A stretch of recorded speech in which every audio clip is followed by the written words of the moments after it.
Shalom, shalom. J'espère que tu vas bien par la grâce de Yahvé. J'espère que tu t'es bien réveillé, que tu as bien dormi, que la famille se porte bien. Moi, je vais bien par la grâce de Yahvé. Aujourd'hui, nous allons méditer ensemble sur le livre des Proverbes, chapitre 11, au verset 13. Mais avant de commencer, je t'invite à prendre place, si ce n'est pas encore fait. Prends ton matériel, ta version de la Bible, ton carnet, ta tablette, ton ordinateur et installe-toi dans un endroit de préférence calme pour les temps de méditation. Tu peux mettre une pause pour pouvoir t'apprêter et une fois que tu as terminé, tu recliques. Ensuite, nous allons prendre un moment pour prier car il est important de présenter les moments de méditation au Seigneur. Il est important d'inviter le Seigneur à être présent pour qu'il illumine les yeux de notre esprit, pour qu'il nous enseigne, parce que la Bible déclare que le Saint-Esprit est là pour nous enseigner toutes choses. Donc il est important pour nous de pouvoir inviter le Saint-Esprit, lui le parfait enseignant, à venir nous enseigner, nous éclairer et transformer la parole écrite en révélation appelée Réma. Donc, nous allons prendre un moment pour prier. Je vais t'inviter à prendre ta main droite et tu vas répéter après moi. Et tu diras au nom de Yeshua. Ensuite, tu poses ta main droite sur une partie de ton corps, de préférence sur ta tête, et tu cites ton nom. Donc, au nom de Yeshua. Ensuite, tu poses la main. Prophétesse Tabitha, tu es totalement purifiée. Et tu répètes que tu es totalement purifiée de toute lèpre spirituelle, de toute impurité, au nom de Yeshua. Amen. Ensuite, nous allons purifier les endroits où nous sommes, que ce soit au bureau, à la maison, à la chambre, peu importe l'endroit. On fait la même chose, on lève la main droite, on dit au nom de Yeshua, et tu poses sur une partie de ta maison, un meuble, le mur, etc. Et tu diras, demeure où vit la prophétesse Tabitha. Donc toi, tu sais ton nom. Tu es totalement purifié, toi et toutes les personnes qui y sont, de toute lèpre spirituelle et de toute impurité, ainsi que cette salle virtuelle à travers ce téléphone qui me permet de faire des enregistrements au nom de Yeshua. Amen. Ok, une fois nous sommes purifiés, je vais t'inviter à prendre un moment pour que tu puisses rendre grâce au Seigneur. Durant les 10 premiers jours, j'ai montré un peu comment est-ce qu'il fallait faire. Maintenant, là, je laisse un peu la main. Je t'accorde quelques minutes, on va dire quelques secondes. Tu vas rendre grâce au Seigneur. Tu prends la position qui sied et tu vas rendre grâce au Seigneur. Tu vas rendre grâce au Seigneur pour le souffle de vie. Tu vas rendre grâce au Seigneur pour la protection. Tu vas rendre grâce au Seigneur qui t'a permis d'avoir un toit, sachant qu'il y a des personnes qui n'ont pas de domicile fixe. Tu vas rendre grâce au Seigneur d'avoir mangé, sachant qu'il y a des personnes qui n'ont même pas eu à manger quelque part dans le monde. Tu vas rendre grâce au Seigneur parce que tu t'es levé le matin, sachant qu'il y en a d'autres qui n'ont pas pu se lever. Tu vas rendre grâce au Seigneur parce que tu t'es levé en bonne forme. Tu rends grâce au Seigneur pour les membres que tu as, qui bougent et qui fonctionnent. Il y en a d'autres, ils ont des membres, mais ça ne fonctionne pas. Tu rends grâce de ce que le Seigneur a fait pour toi. Donc, je t'accorde quelques temps. Tu rends grâce au Seigneur. Tu dis, Seigneur, merci pour la vie. Merci pour la vie de ma mère. Il y a des personnes qui n'ont pas vu leur mère, qui n'ont même pas vu leur mère à la naissance. Rends grâce au Seigneur pour la vie de ton père. Rends même grâce au Seigneur pour la vie de tes frères. Il y a des personnes qui naissent dans des familles, ils sont enfants uniques, ils n'ont pas la grâce d'être avec des frères, ils n'ont pas la grâce d'avoir des sœurs. Tu rends grâce au Seigneur pour ça, qui a permis que tu puisses avoir des enfants. Il y a des femmes qui n'ont pas. Tu rends grâce au Seigneur pour toutes ces choses. Souvent, on ne rend pas grâce au Seigneur pour ces choses parce qu'on n'estime pas que c'est quelque chose de grand, alors que c'est grand. Et il y a des personnes qui n'ont pas d'enfants. Tu rends grâce au Seigneur pour la vie de tes enfants. Tu rends grâce au Seigneur pour le logement que tu as. Tu rends grâce au Seigneur pour la bonne santé. Tu rends grâce au Seigneur parce que tu parles. Il y a des personnes qui sont muettes, qui ne parlent pas. Tu rends grâce au Seigneur parce que tu entends, parce que tu vois, parce que tu marches. Il faut rendre grâce au Seigneur. Et il y en a d'autres qui n'ont pas eu cette grâce. Mais toi, tu l'as, tu rends grâce. Même si tu n'as pas tout, mais tu as quand même ce que d'autres n'ont pas. Voilà, tu rends grâce toujours au Seigneur. Donc, je t'accorde un moment, rends grâce au Seigneur pour ça. Ensuite, après avoir rendu grâce au Seigneur, tu vas demander, Seigneur, pardon. Donc, je t'accorde un moment, tu rends grâce au Seigneur pour toutes ces choses. Tu rends grâce au Seigneur et ensuite, tu vas demander pardon. Parce que le Seigneur est 3 fois saint. On ne peut pas s'approcher dans sa présence, dans l'état où nous sommes. Donc, tu dois te demander d'abord pardon. Parce que la Bible déclare que sa main n'est pas courte pour nous sauver, ni son oreille pour nous entendre. Mais c'est quoi? Qu'est-ce qui fait une séparation? Ce sont nos iniquités, ce sont nos transgressions qui mettent une séparation entre lui et nous. Donc, lorsque tu pèches, tout de suite, le péché t'éloigne de lui. Quand tu pèches, tu meurs spirituellement, tu t'écartes, tu t'éloignes de la présence du Seigneur. C'est pourquoi il faut confesser ton péché. Et lui qui est juste et fidèle, il va te pardonner. Ensuite, il va te purifier. Il va te purifier, purifier la souillure liée à ce péché. Et ensuite, restaurer ton intimité, ta relation avec le Seigneur. Donc, après que tu aies rendu grâce au Seigneur, tu demandes pardon. Voilà, demande pardon au Seigneur pour ce que tu as fait. Sois sincère. Seigneur, j'ai volé volontairement. Seigneur, j'ai menti par crainte. Je viens te confesser mon péché. Seigneur, j'ai fait comme ci, j'ai fait comme ça. Seigneur, je suis tombé comme ça. Seigneur, j'ai commis l'adultère. Seigneur, j'ai fait comme ci, j'ai fait comme ça. Il faut confesser ton péché. Confesse ton péché, ce que tu as fait. Après avoir rendu grâce au Seigneur, tu confesses ton péché et ensuite tu demandes au Seigneur de te purifier à travers le sang du Seigneur Yeshua. Le Seigneur Jésus a versé son sang pour nous purifier afin que nos péchés soient pardonnés. Donc réclame les retombées du sacrifice de Yeshua à travers son sang qui a jailli de son côté mélangé à de l'eau. C'est ce sang-là qui est signe de la purification. Parce que le sang de Jésus a coulé sur certaines parties pour des objectifs bien précis. Celui qui purifie le sang de Jésus qui a jailli de son côté, mélangé à de l'eau. C'est ce sang-là qui est le signe de la purification. Donc tu réclames les retombées de ce sang. Oui, Seigneur, je reconnais que j'ai péché. Me voici devant toi. Je viens répondre, t'ouvrir mon cœur. Je te confesse mon péché. Laisse que le sang de Yeshua qui a jailli de son côté me lave. Donc je t'accorde un moment pour que tu le fasses, pour que tu prennes l'habitude de le faire. Une fois que tu as demandé pardon et tu t'es purifié, tu vas inviter le Saint-Esprit à venir te conduire. Tu vas inviter le Saint-Esprit à illuminer ton esprit. Tu vas inviter le Saint-Esprit à t'enseigner. Tu vas inviter le Saint-Esprit dans ta demeure, là où tu te trouves. Tu vas inviter le Saint-Esprit à venir te conduire. Tu vas inviter le Saint-Esprit à te faire comprendre la parole, à te révéler les mystères, à transformer la parole écrite en rhéma. Tu vas inviter le Saint-Esprit. Saint-Esprit, remplis-moi. Saint-Esprit, remplis-moi pour que je sois sensible à toi. Saint-Esprit, remplis-moi pour que je sois sensible à toi, que je puisse t'écouter. Saint-Esprit, dispose mon cœur. Saint-Esprit, je t'invite. Viens m'enseigner. Viens illuminer les yeux de mon esprit. Viens m'enseigner. Saint-Esprit, tu l'invites. Saint-Esprit, viens. Saint-Esprit, remplis. Saint-Esprit, conduis. Enseigne-moi. Et aide-moi à recevoir ta parole. Détruis tout obstacle, Saint-Esprit. Tout esprit de distraction, toute distraction haute permet que je sois concentré. Donc, je te laisse quelques instants. Tu peux mettre une pause si c'est nécessaire. Donc, prends un moment où tu vas rendre grâce au Seigneur. Tu vas demander pardon. Tu vas demander la purification. Tu vas demander de réinscrire ton nom dans le livre de vie parce que celui qui pêche, ton nom est effacé. Tu vas demander qu'il efface aussi des livres de tes œuvres, les actes qui te condamnaient. Ensuite, tu vas inviter le Saint-Esprit à te conduire. Amen, amen.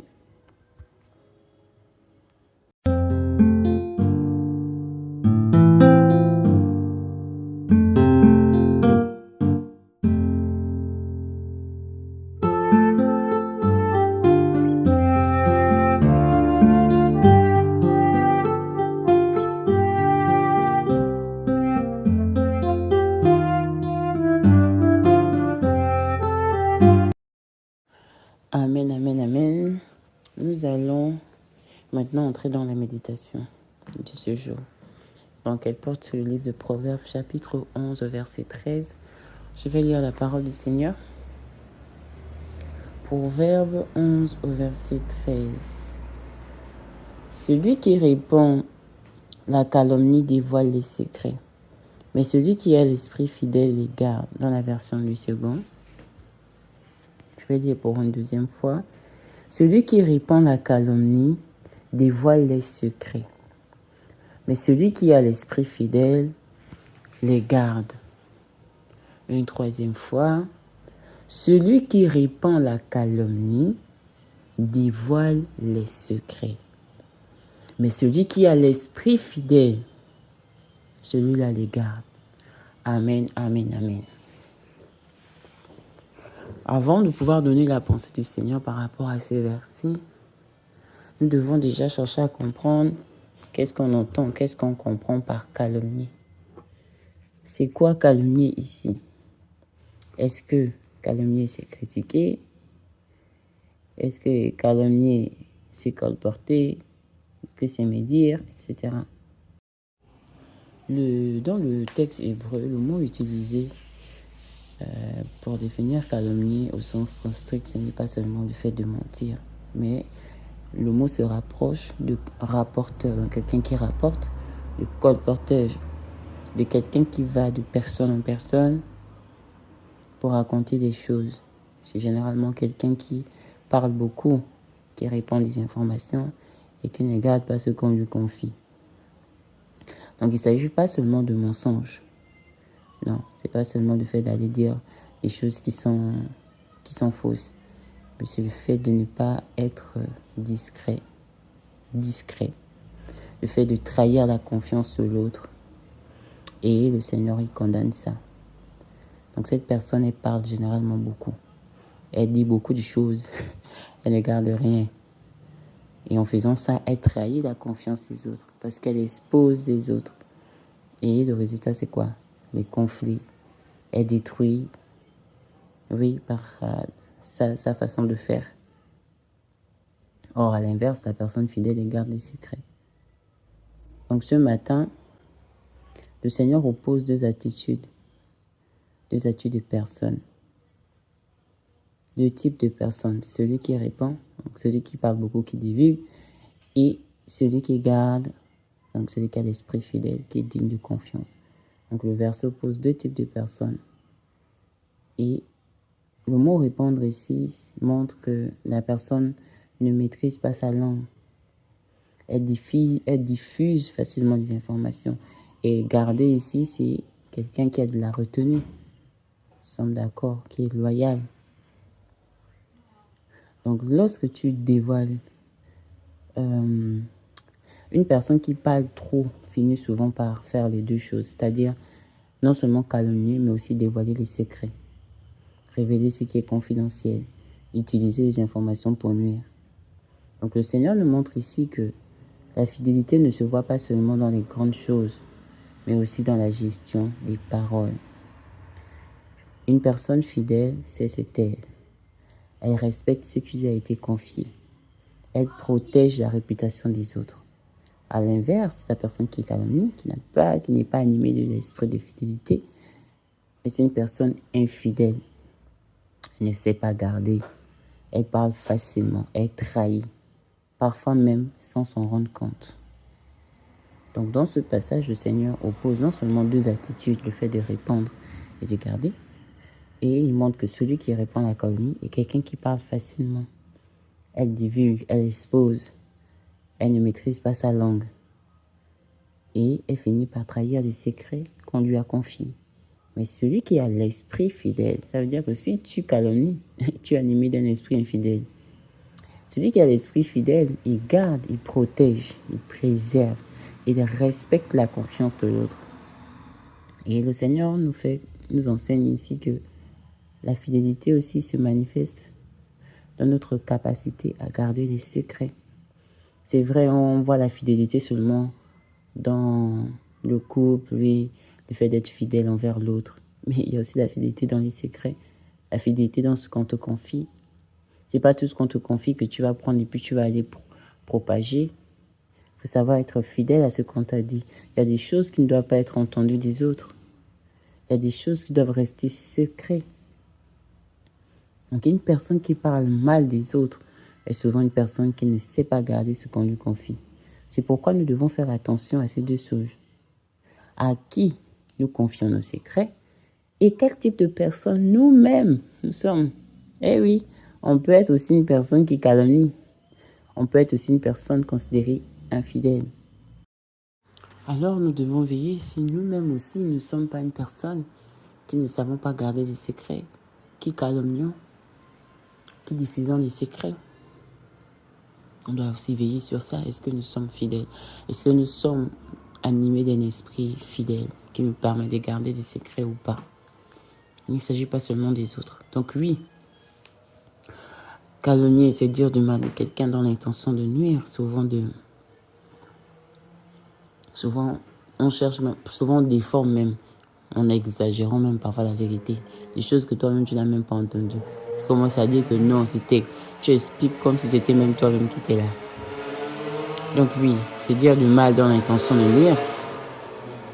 C'est dire du mal dans l'intention de nuire, mais c'est aussi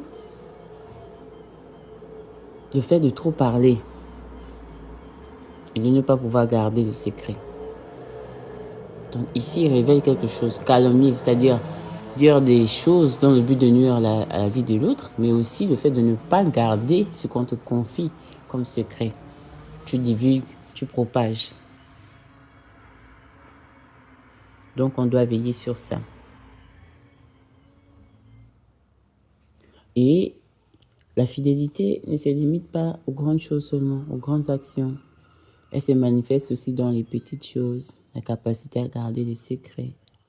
Une personne qui n'est pas fidèle aura naturellement tendance à parler, à dévoiler, tandis qu'une personne fidèle saura se taire et garder ce qu'on lui a confié. Donc aujourd'hui, dans nos relations, on le voit.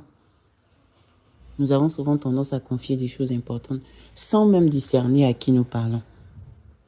Le Seigneur t'invite ce matin, il m'invite ce matin à être vigilant. Il te dit ne confie plus tes secrets à n'importe qui.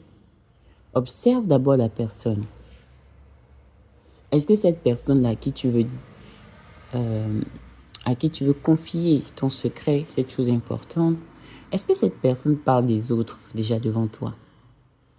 Est-ce qu'elle divulgue facilement ce qu'on lui dit? Parce que si quelqu'un a l'habitude de parler des autres, hey, sache que cette personne en parlera aussi de toi. Ne dis pas que non, elle parle seulement des autres. Un jour, quand elle sera avec les autres, elle parlera de toi. Elle dira quelque chose. Il faut éviter souvent ce genre de personnes. Donc avant de confier quelque chose d'important, apprends à observer la fidélité de la personne dans des petites choses. Regarde la manière dont elle gère les informations simples que tu lui montres, que tu lui dis. Regarde si elle est capable déjà de garder des choses qui sont assez simples. Il faut tester. Donne une information qui n'est pas très importante et vois jusqu'où elle part. Ne dis pas au bout d'1 jour que non, elle est fidèle. Non, attends même 1 mois, 2 mois, 3 mois.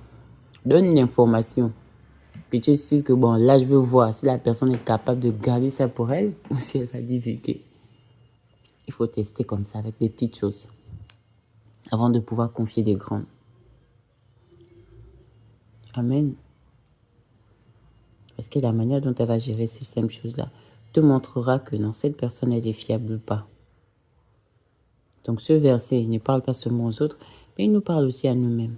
On doit se poser la question, est-ce que nous sommes nous-mêmes fidèles? Est-ce que nous-mêmes nous gardons ce qu'on nous confie? Est-ce que tu as tendance à parler facilement? Ce sont des questions qu'on doit se poser, ce n'est pas seulement les autres. C'est-à-dire, pourquoi vois-tu la paille qui est dans l'œil de l'autre et ne vois-tu pas la poudre qui est dans le tien? Avant de regarder d'abord l'autre, examinons-nous nous-mêmes d'abord. Est-ce que tu es fiable? Le Seigneur même va plus loin. Il est en train de dire que il arrive des moments où on se sent mal et on a envie de parler. C'est vrai, oui, c'est vrai. Il y a des moments où tu es vraiment très mal. Tu as vécu une situation, tu as fait face à une situation, etc. Et tu as envie simplement de parler. Et le Seigneur, il sait. Il sait que nous sommes des personnes relationnelles, sensibles et qu'on a souvent tendance, on a souvent envie de parler, de vider son sac.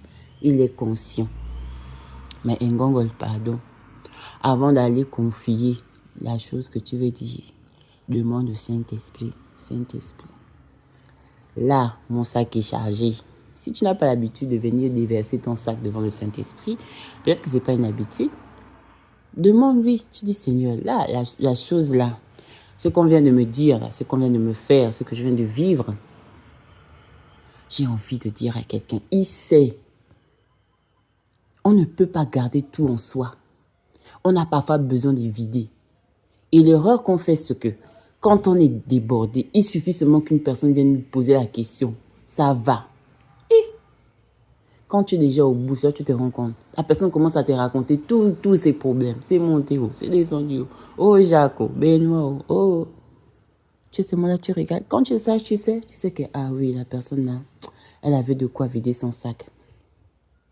On ne t'a pas demandé ton avis. On n'a pas dit, viens donner ton point de vue. Écoute simplement. Parfois, l'autre a simplement envie d'écouter, envie d'être écouté. Elle n'a pas besoin que tu viennes faire A ou B, non. Donc, c'est vrai, il y a des moments où on n'en peut plus. On a envie de vider le sac. Même si tu as tendance, tu es une personne qui n'aime pas partager, qui n'aime pas dire ce qu'elle vit. Un moment viendra. Tu auras envie de partager, de dire quelque chose. Maintenant, il y en a d'autres aussi, une autre catégorie là. Eux là, pour tout, ils ont envie de tout dire. Vous là, je vous laisse d'abord de côté. Parce que vous là, je ne comprends même pas. Petit truc ou bien ou mauvais, ou tu as seulement envie de partager. Encore pire, encore avec les réseaux là. Oh, quelqu'un fait quelque chose, puis elle partage déjà. Oh, je suis ici, oh, j'ai fait comme ça, oh, on m'a fait ici, oh, c'est mon c'est sympa. Donc, voilà, je vous laisse d'abord à côté. Moi, je parle d'autres personnes là qui ont vraiment besoin d'être écoutées. Bon, je ne sais pas que vous n'avez pas besoin d'être écoutées. Donc, il y a des personnes qui sont remplies, qui ont les sacs chargés et ils ont envie de déverser. Le Seigneur dit, parce que ça, ce n'était pas, je n'avais pas noté. Il est en train de te dire, il est en train de me dire que je comprends et je sais qu'en tant qu'homme, en tant que femme, il arrive des moments où tu as envie de vider ton sac. Mais avant de pouvoir vider ton sac, chez X ou Y, rassure-toi si cette personne est fiable ou pas. Il y a des gens, tu poses simplement, parfois vous n'avez même pas une relation, hein. Vous n'avez même pas une amitié. Elle te dit seulement simplement bonjour tous les jours. Mais le jour où tu ouvres la bouche, elle n'en peut plus. Elle commence à te diverser. 2 pages, 3 pages, 4 pages, un chapitre, 2 chapitres. C'est normal. Il ne faut pas venir critiquer que, oh, celle aussi, c'est quoi? Il me parle, tout ça, j'ai fait quoi avec? Non. Oh, c'est pas comme ça qu'on fait. On écoute l'autre. Voilà. Faut pas faire des choses comme ça que tu vas commencer à faire quoi, non. Moi, je lui ai demandé de me parler. Il vient, il me parle, il me raconte ses problèmes. Non, c'est pas comme ça. Toi aussi, un jour, peut-être que tu auras besoin. Oh, on ne dit pas ça. On écoute. Et on ne donne pas son point de vue. On écoute simplement l'autre. Ah, ça, tu es courageuse. Vraiment bon courage. Je sais que c'est pas facile. Ça va aller. Le Seigneur va t'aider. Laisse l'autre vider son sac. Laisse-moi te raconter une histoire. Une femme riche, hein, avec un homme riche. Ils avaient une seule fille. Et c'était un couple de riches. Ils avaient tout ce qu'ils voulaient. Et un jour, alors que les vacances approchaient, leur fille était dans un autre pays. Ils ont demandé à leur fille unique de venir passer les vacances avec eux. La fille a repris en disant non, j'ai des examens à la rentrée, je veux bien rester ici. Ils ont insisté, non, viens, on veut bien que tu viennes, etc. Elle a dit, bon, là, s'il faut regarder le billet, c'est pas possible. Non, on a l'argent, on réserve tout, ne t'inquiète pas de tout ça.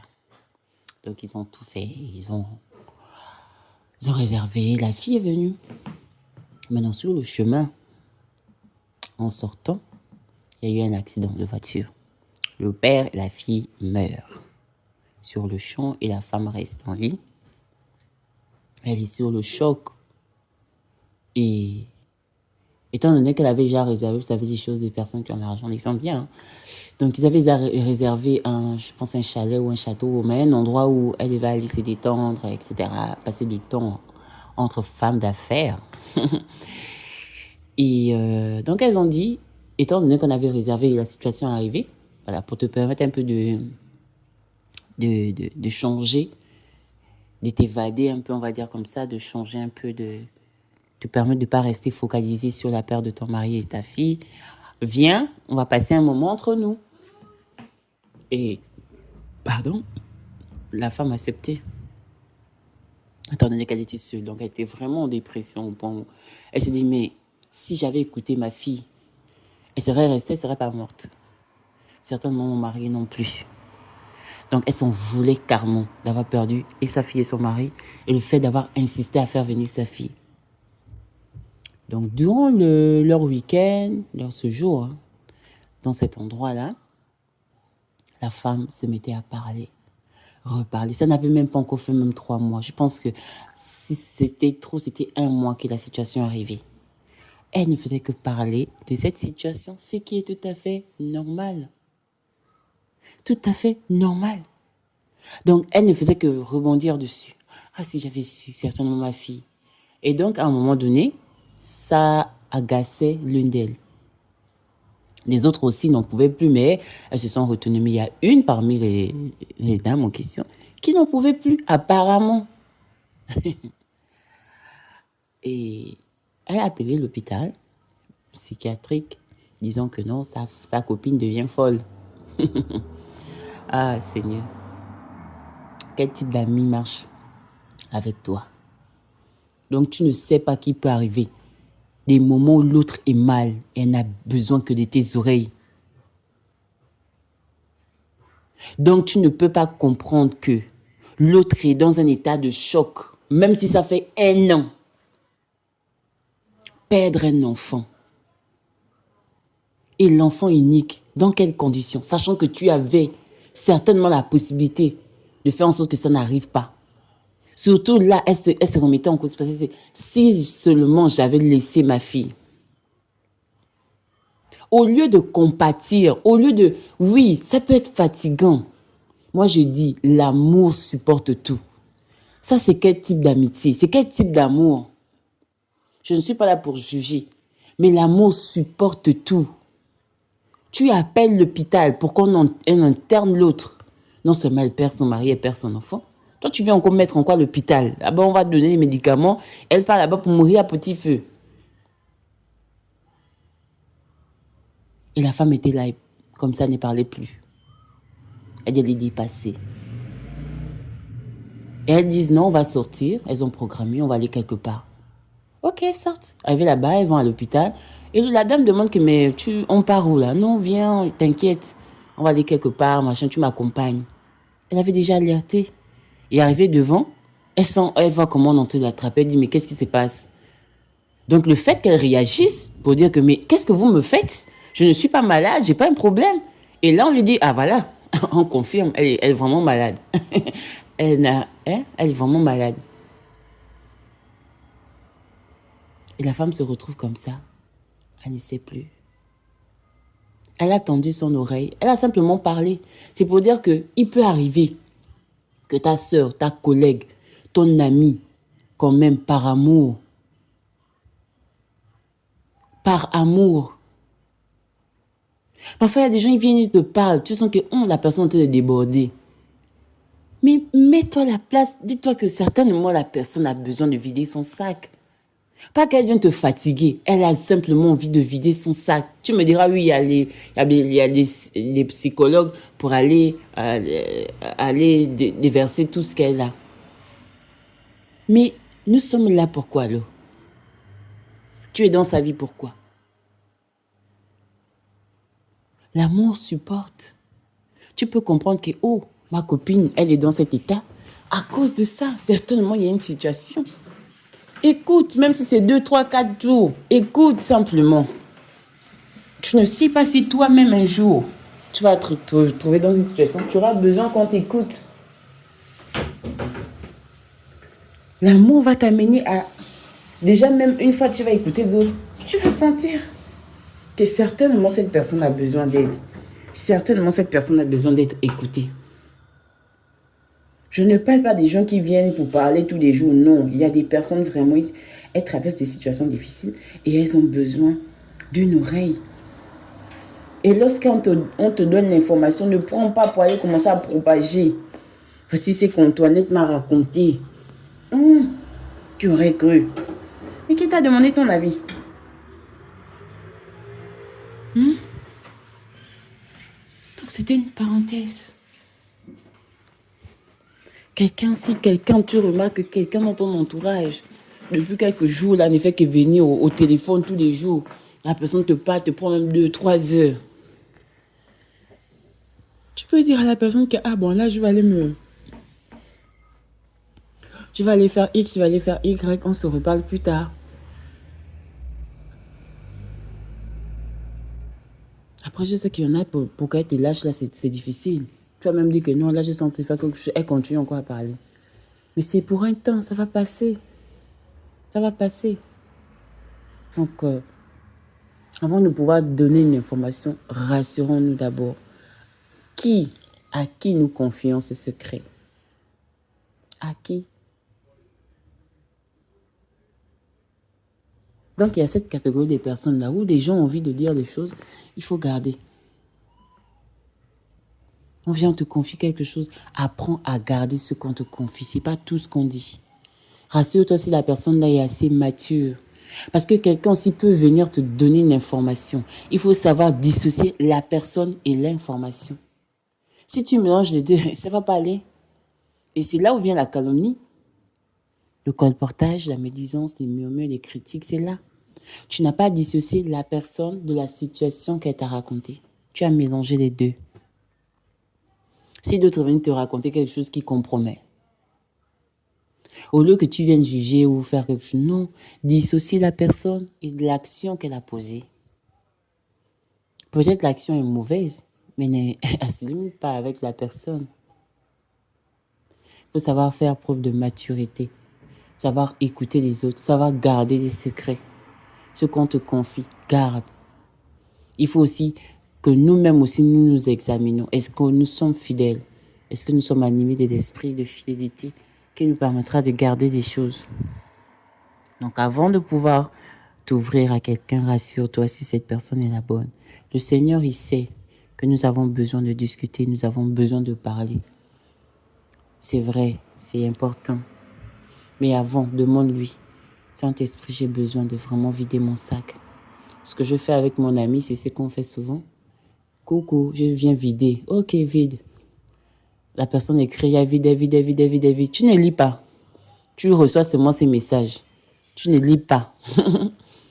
Quand elle finit là, le lendemain, elle supprime. Donc c'est ce qu'on fait souvent. Oh, je viens vider. Ok, la corbeille est là. La personne écrit, ou bien elle fait des notes. Elle a fini de vider. Après, elle se rend compte que, est-ce qu'il fallait même que je dise ça? Ça, c'est... Genre, ça, c'est personnel, ça. Je n'aurais pas voulu dire. Ça arrive souvent, genre, tu fais une note vocale, tu enregistres. Après, un moment, tu dis, est-ce que j'ai même bien fait de le dire? Est-ce que j'ai bien fait? Non. Est-ce que j'ai dit? Non, je supprime vite. Heureusement qu'il y a même l'option supprimer pour les deux. Donc, ça peut arriver. Tu as donné une information, tu te rends compte, oh, je n'aurais pas dû, certainement, j'aurais dû garder même pour moi. Est-ce que la personne, tu te poses des questions, mais pourquoi? Parce que tu n'es pas sûr. Voilà, de comment est-ce que la personne va prendre, comment la personne va réagir, ce qu'elle va faire avec l'information en question. Donc, c'est important de pouvoir discerner, faire attention à qui on confie nos secrets. Amen, amen. Donc, il faut observer la fidélité de l'autre dans les petites choses. Et nous-mêmes aussi, chercher à savoir si nous-mêmes aussi nous sommes fidèles. Est-ce que nous sommes fidèles? Amen, amen, amen. Donc, comme principe divin, on peut noter ici que la fidélité t'emmènera à garder des secrets. Sois une personne fidèle. Parce que lorsque tu es fidèle, tu seras capable de pouvoir garder ce qu'on te confie. Parce que la fidélité s'applique partout. Pas seulement dans un seul domaine, pas seulement le domaine des relations, etc. Mais la fidélité dans les petites choses. Vraiment, apprenons à être fidèles. Donc, lorsque tu es animé d'un esprit fidèle, tu sauras garder les secrets. Parce que la fidélité va produire naturellement en toi la discrétion, la retenue, la maîtrise de ta langue. Donc ça, c'est le premier principe qu'on peut noter. L'esprit, soit animé de l'esprit de fidélité. Parce que l'esprit de fidélité va te rendre capable de garder. Donc Seigneur, aide-moi à être une personne fidèle, même dans les secrets. Aide-moi à être fidèle, même dans les petites choses. Fais de moi une personne fidèle. Et le deuxième principe, sois toi-même une personne fidèle. Avant de chercher quelqu'un de fidèle, sois toi-même fidèle. Cela veut dire que tu dois être capable de respecter tout ce qu'on te confie. Tu dois ne pas exposer les autres. Tu dois être considéré comme une personne digne de confiance. Ça, c'est le deuxième principe, sois toi-même fidèle. Le troisième qu'on peut noter, fais attention à qui tu confies des informations. Parce que tout le monde ne mérite pas d'avoir accès à tes secrets. Apprends d'abord à observer le comportement de l'autre, à discerner la maturité de la personne à qui tu veux confier cette information importante et vérifier si cette personne ne parle pas trop vite. Si cette personne ne parle pas trop vite. Donc, quatrième principe, celui qui parle mal finira toujours par dévoiler. Si tu as tendance à calomnier, tu n'es pas loin de dévoiler des secrets, ça c'est sûr. Puisqu'en calomniant, tu vas déjà rapporter des choses. Tu n'es pas loin. Pourquoi? Parce qu'une bouche qui n'est pas maîtrisée ne s'arrête pas. Quelqu'un qui parle des autres parlera aussi de toi, ça c'est sûr. C'est sûr, elle va te dire non, non, non, non. Si tu as l'habitude de parler, de calomnier et de dire facilement des secrets, tu auras du mal à te maîtriser. La bouche qui parle trop, là, finit toujours par trahir. Donc, il faut faire attention à qui tu parles, mais aussi comment tu parles. Et là encore, le Seigneur va aller plus loin. Il met dans mon esprit le fait de pouvoir confier aussi. C'est pas seulement tes secrets. Pourquoi tu vas parler de tes enfants, la vie de tes enfants, n'importe qui, avant de pouvoir confier, parler des choses de tes enfants, des secrets, même des choses qu'ils ont fait qui sont mal. C'est pas à tout le monde qu'on ouvre, qu'on dit ces choses. Ta situation, ton couple, ta famille, c'est pas à tout le monde. Il faut regarder qui.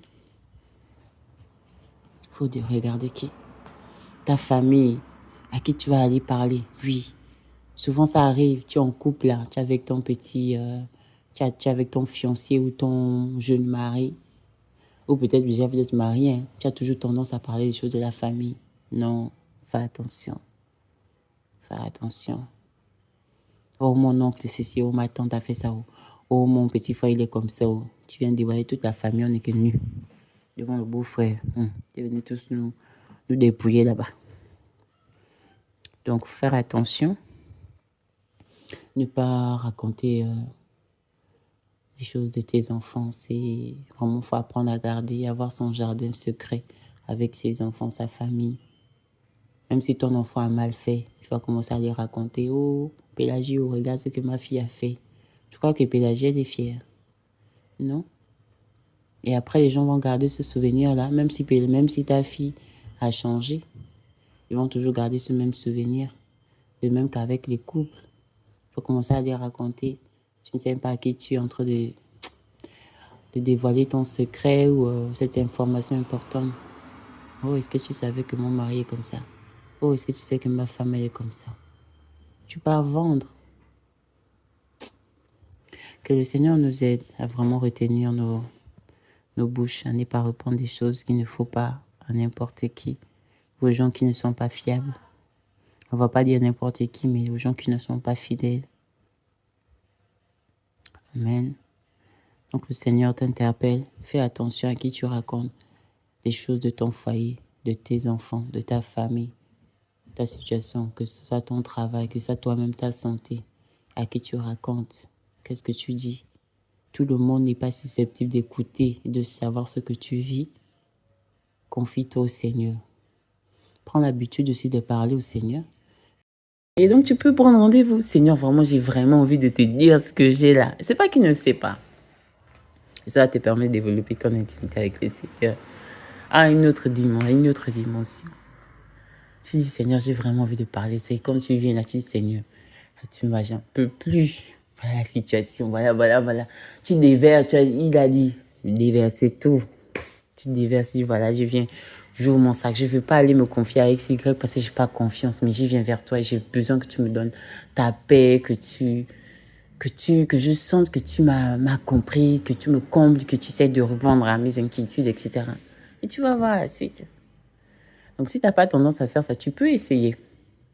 Maintenant, si tu ne peux pas, ou si tu n'arrives pas, alors demande au Seigneur, Seigneur, j'ai envie de vider mon sac.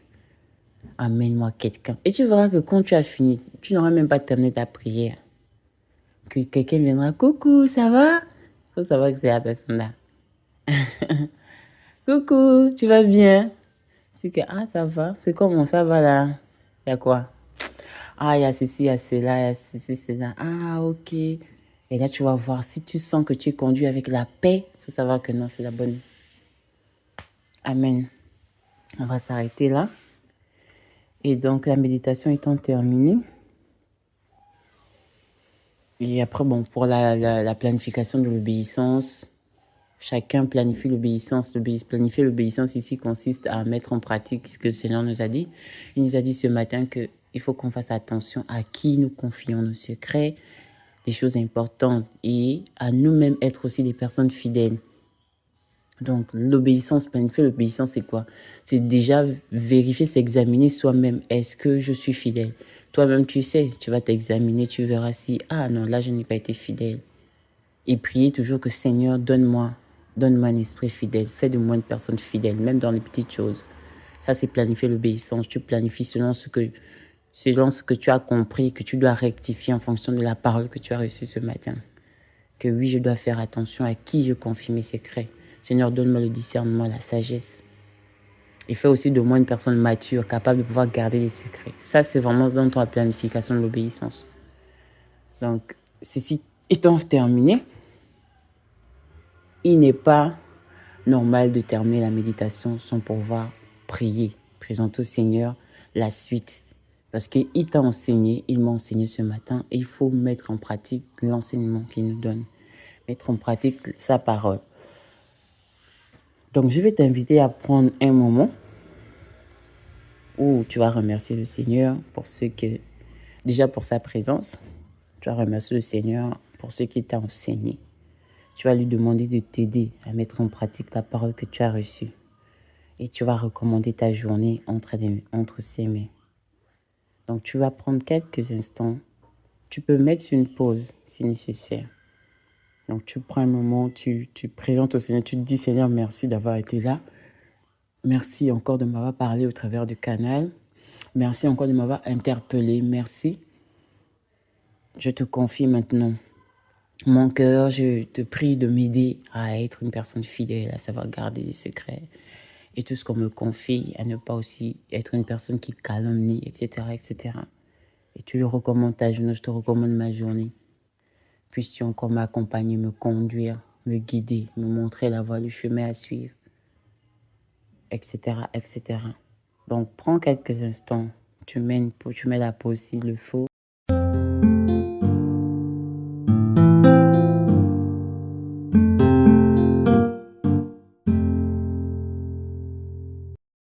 Amen, amen, amen. Shalom, shalom. Je vous dis merci d'avoir pris ce temps. Et surtout, n'oublie pas la planification de l'obéissance, c'est-à-dire la pratique de la parole que tu as reçue. Sur ce, on se dit à demain pour une nouvelle méditation. Shalom, shalom.